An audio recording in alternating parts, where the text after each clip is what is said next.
Hello everyone, welcome to my channel we make English easy.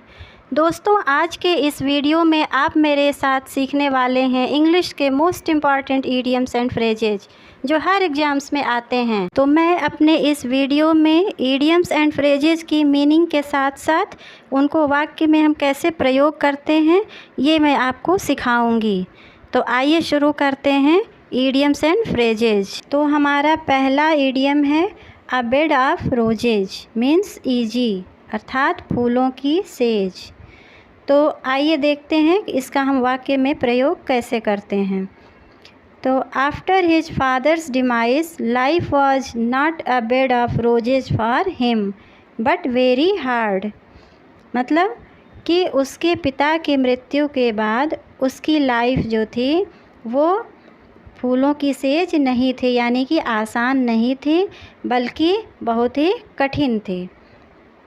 A black ship means होता है mean, यानी कि धूर्त, कपटी या मतलबी व्यक्ति। और इसको हम कैसे वाक्य में प्रयोग करेंगे। The landlord was a black ship in the village who took away the poor farmers land and property. A bone of contention means a subject of dispute, अर्थात विवाद का विषय या झगड़े की जड़। इसको हम यूज कैसे करेंगे। The territory of Kashmir is a bone of contention between India and Pakistan. A bone of contention means होता है झगड़े की जड़ या विवाद का विषय। और जो हमारे कश्मीर का जो क्षेत्र है वो हमारे इंडिया और पाकिस्तान के झगड़े की जड़ है।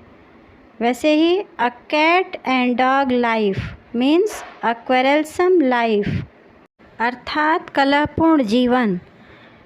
और इसको अब हम वाक्य में कैसे प्रयोग करेंगे। They always live a cat and dog life means वे हमेशा कलहपूर्ण जीवन जीते हैं। पांचवा इडियम है a child's play means an easy work, अर्थात सरल कार्य। और इसका यूज क्या होगा। This sum is difficult for you but it is a child's play for me. मतलब यह जो सम है वो आपके लिए तो कठिन है लेकिन मेरे लिए यह एक बच्चों का खेल अर्थात एक सरल कार्य है, एक ईजी वर्क है। वैसे ही a cock and bull story means an absurd story, अर्थात बिल्कुल झूठी कहानी। और यूजेज इसके क्या होते हैं।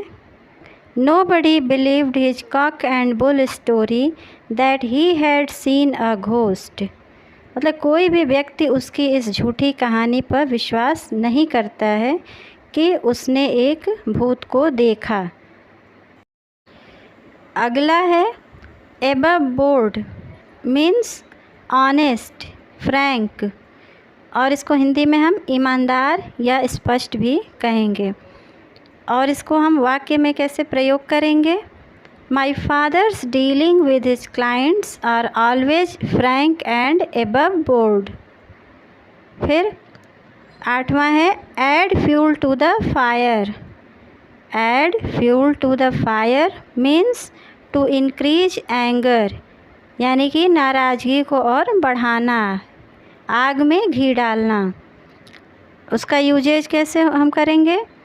The boy failed and his father's chiding had added fuel to the fire. At random means without any aim, बिना लक्ष्य के। अब इसका हम कैसे यूज करेंगे। He kicked the ball at random. He kicked the ball at random means होता है कि उसने बॉल को बिना लक्ष्य के ही मार दिया। वैसे ही a hard nut to crack means a difficult task, कठिन कार्य। To gain freedom for India was a hard nut to crack. भारत की स्वतंत्रता एक कठिन कार्य थी।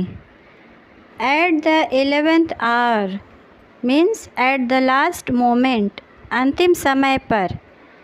इसका वाक्य प्रयोग होगा they reached the airport at the 11th hour at the 6s and 7s means in disorder, अर्थात अस्त व्यस्त। इसका वाक्य प्रयोग होगा my books were at 6s and 7s in the room.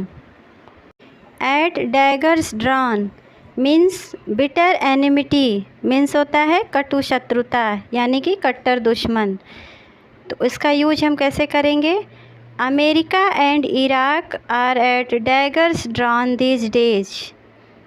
वैसे ही a red letter day means होता है ऑस्पिशियस डे यानी शुभ दिन।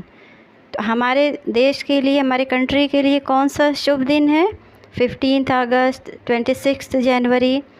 तो हम इसका यूज कैसे करेंगे, 15th August is a red letter day in the history of India. 15th August is a red letter day in the history of India. A dead letter means no longer in use, जो ज़्यादा दिनों तक लागू ना हो। इसका use होगा this rule is a dead letter now, यानी कि यह जो नियम है वो अब लागू नहीं है। वैसे ही अ फूल्स पैराडाइज, अ फूल्स पैराडाइज मीन्स होता है फॉल्स होप, यानी कि झूठी आशाएं। इसका प्रयोग होगा वाक्य में if you think that the politician may always help you, you are in a fool's paradise. तो यदि आप ये सोचते हैं कि हमारे जो पॉलिटिशियन हैं वो हमेशा हमारी सहायता करेंगे, तो आप जो हैं वो झूठी आशाएं रखते हैं। दोस्तों, आपने सुना होगा हिंदी में मुहावरा लोहे के चने चबाना। इसका इंग्लिश में होता है a hard nut to crack means a difficult task, यानी कि कठिन कार्य।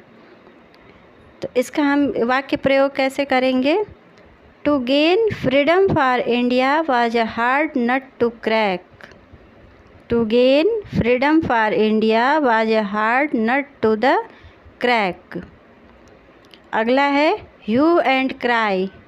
ह्यू एंड क्राई मीन्स होता है अप्रोर, यानी कि कोलाहल, हल्ला गुल्ला। तो इसका वाक्य प्रयोग होगा the villagers raised a hue and cry to see the dacoits means गांव वालों ने डकैतों को देखते ही कोलाहल अर्थात हल्ला गुल्ला किया। अ लाफिंग स्टॉक मीन्स होता है काज ऑफ लाफ्टर मीन्स हंसी के पात्र। इसका वाक्य प्रयोग होगा Ravi is a laughing stock of the whole class. Ravi अपने पूरे क्लास में हंसी का पात्र है। वैसे ही a lion's share, a lion's share means होता है अ ग्रेट पार्ट मीन्स बहुत बड़ा भाग। इसका वाक्य प्रयोग होगा the old lady gave a lion's share of her property in charity. मतलब एक ओल्ड लेडी जो कि अपनी प्रॉपर्टी का एक बहुत बड़ा भाग जो है वो चैरिटी में उसने दे दिया। दोस्तों, आज के इस वीडियो में मैंने कुछ इडियम्स एंड फ्रेजेस के बारे में आपको बताया, और अब मैं अगले वीडियो में और भी कुछ इडियम्स और फ्रेजेस के बारे में आपको बताऊंगी। तो अगर मेरा ये वीडियो आपको अच्छा लगे तो आप प्लीज़ इसको लाइक, शेयर और इसमें कमेंट ज़रूर करिएगा और सब्सक्राइब भी करिएगा। Thank you.